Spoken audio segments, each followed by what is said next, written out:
आती नहीं थी, एक औरत कब तक मारते थे अत्याचार मेरे को सहे कुत्तों की तरह। और रिकॉर्डिंग लोग उस सुनो पे अत्याचार पे पूरी अत्याचार पूरी। करते ही जा जब रहे तक मैं हैं, प्रेग्नेंट थी, जबकि उसकी 4 महीने की कंडीशन क्या बेटी है। मेरे पेट में थी, किसी ने तब उसकी मार रहे मानसिक थे। स्थिति समझने की कोशिश की? नहीं की ना। किस दर्द से गुजर रही है वो, ये तो कोई जानना ही नहीं चाहता। सबको अपने अपने दर्द की पड़ी है। मेरा बेटा गया है, वो मेरा बेटा गया है। और जिसने अपना सब कुछ खो दिया, उससे पूछो कि उसके ऊपर क्या गुजर रही है, कहाँ जाए वो। इस उम्र में लड़कियों की शादी नहीं होती है। उस उम्र में उसने 2-2 पतियों को खो दिया है। अभी उम्र ही क्या है उसकी, बहुत कम एज है उसकी। आजकल ना लड़कियों की 30-30 साल में शादियां होती हैं, और उसकी पहली शादी हुई थी 18 साल में, जबकि वो एक बच्ची थी। बात कर रही हूँ स्नैपी गर्ल सपना चौधरी की। हेलो एवरीवन, कैसे हैं आप सभी? राधे राधे। आप सभी का स्वागत है मेरे इस चैनल पर।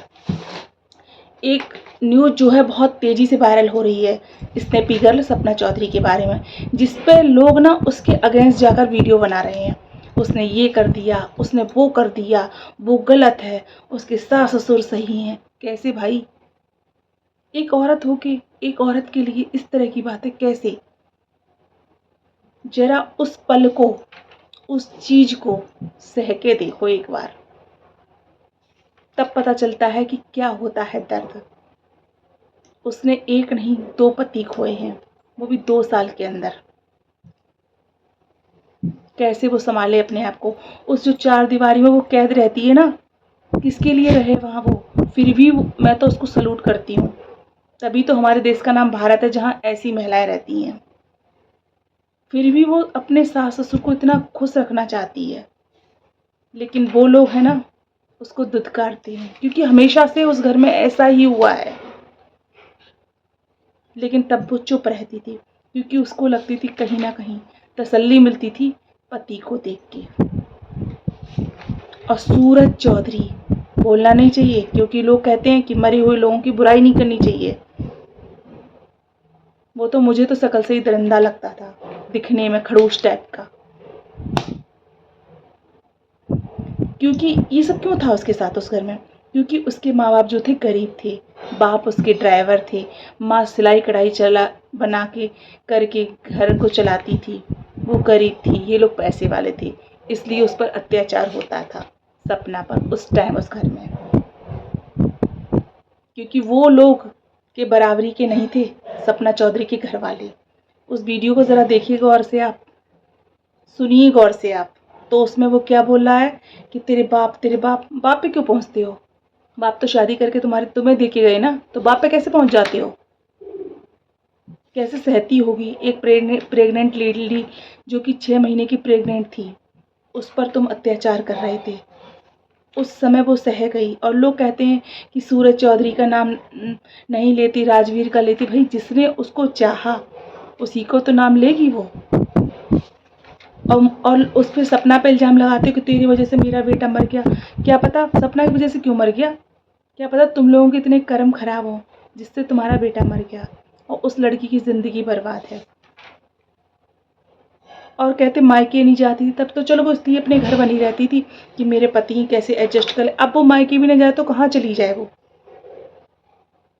मायके अगर ना जाए तो कहाँ जाए बेचारी, कैसे अपना समय काटे? 2 लड़कियां हैं। मतलब इंसान, मेरे साथ कुछ चीज़ें हुई हैं तो मैं बहुत अच्छे से उसका दुख समझ सकती हूँ। मन तो आ रहा कि मैं 15, 20, 25 मिनट का वीडियो बना दूँ और उसके लिए पता नहीं क्या क्या बोल दूँ, लेकिन यहाँ बात अपनी लिमिट में ही रखनी होगी ना। क्योंकि इंसान जब डिप्रेशन में होता तो उसको बच्चे भी संभालने उसी कंडीशन में।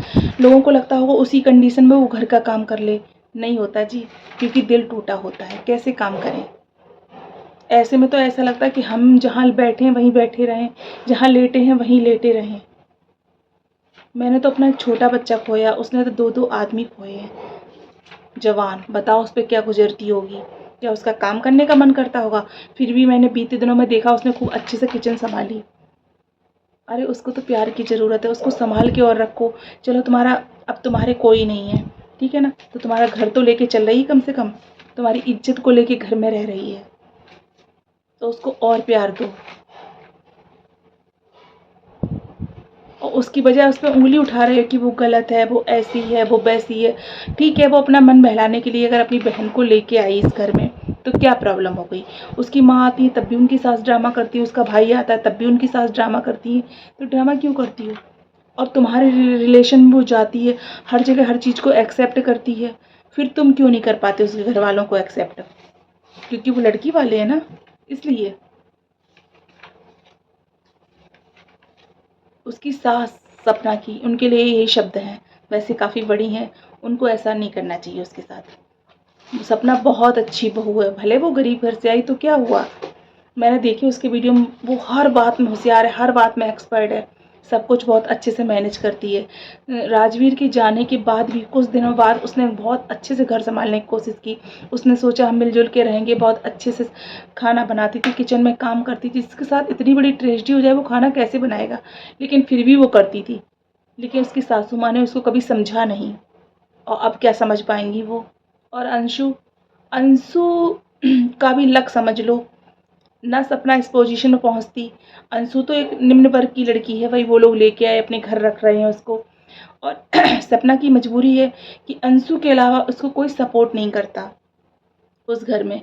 और अंशु भी आज जो कुछ है वो सपना की ही बदौलत है, सपना की ही देन है, जो उसको लोग जानते हैं सोशल मीडिया पर। वरना अंशु क्या थी? कुछ नहीं थी। अंशु के माँ बाप, उन्होंने भी सपना के लिए कितना गलत बोला कि ऐसा करेगी, भाग जाएगी, इसका चैनल अपने नाम करवा लो। उसके चैनल के पीछे क्यों पड़े हो? क्योंकि उसकी लड़कियों का सहारा कौन बनेगा आगे चल के? उसकी लड़कियों को कौन पनाह देगा जब उसकी बच्चियां बड़ी होंगी? अगर वो अर्निंग नहीं करेगी, कमाएगी नहीं, तो अपने बच्चों को क्या खिलाएगी? और कुछ लोग कह रहे वो तीसरी शादी करेगी। अरे सोच के देखो, तीसरी शादी का वो कैसे सोच लेगी एकदम। अभी उसको खुद को संभलने तो दो जरा, संभलने का मौका तो दो जरा। महिलाओं का स्तर कितना गिरा समझते हैं। अभी सपना की जगह अगर राजवीर या सूरज की, सपना मर गई होती तो उन दोनों में से तुरंत शादियां हो गई होती। ये मैंने देखा है।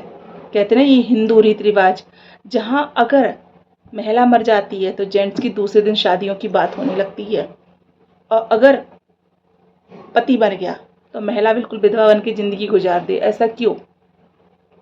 मैं तो ये कहती हूँ, ईश्वर से यही प्रार्थना करना चाहती हूँ ना कि भगवान सपना की ज़िंदगी में कोई इतना अच्छा आए, इतना अच्छा आए। अभी उसकी इतनी उम्र तो है नहीं जो उसकी बुढ़ापा आ गया, उसको संभलने दो, उसको मौका देने दो। कोई ऐसा इंसान आए जो उसकी बेटियों सहित उसको एक्सेप्ट करे और वो खुशी खुशी अपनी ज़िंदगी बिता सके। क्योंकि उसने जिस दिन से वो ब्याह के आई ना, हमेशा दुख ही देखे हैं। उस घर में भी दुख देखे होंगे जहाँ पैसे की प्रॉब्लम रही होगी।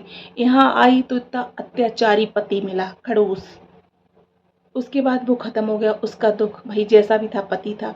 उसके बाद उसकी राजवीर से शादी हुई, साल भर नहीं हुई राजवीर भी ख़त्म हो गया। तो वो कैसे संभाले अपने आप को? कैसे संभाले अपने आप को? और मायके ना जाए तो कहाँ चली जाए? कहीं तो अपना दुख बटाने जाएगी ना। जब घर में तुम लोग उससे बोलोगे नहीं, अच्छे से बात नहीं करोगे, कुछ नहीं करोगे, तो फिर वो क्या करेगी? असहनीय कष्ट होता है। मेरी छोटी सी बच्ची थी, वो ख़त्म हो गई। मुझे मतलब सालों ऐसा लगा, अभी भी मुझे ऐसा लगता है, कभी कभी मैं इतनी डिप्रेशन में चली जाती हूँ, मुझे ऐसा लगता है मैं जहाँ पड़ी हूँ वहाँ पड़ी रहूँ। और उससे पूछो कैसे संभालती होगी अपने आप को, उस घर में, उस कमरे में अपने आप को कैसे प्रेजेंट करती होगी जिस घर में वो किसी और के साथ रही कमरे में। कितना दर्द होता होगा उसको। इस चीज़ को कभी उसके सास ससुर ने समझने की कोशिश नहीं की।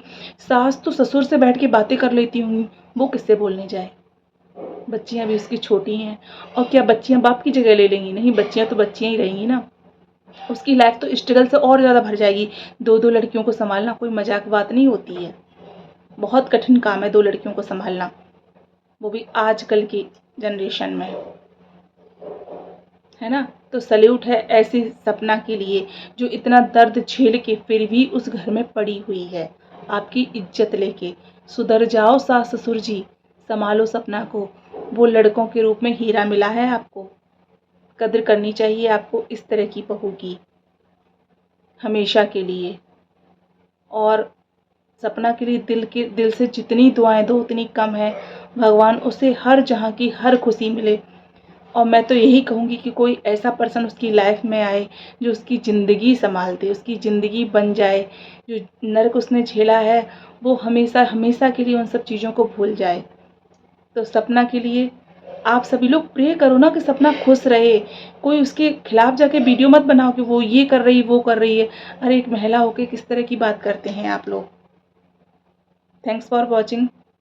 आप लोग फिर मैं एक नई वीडियो मिलती हूँ।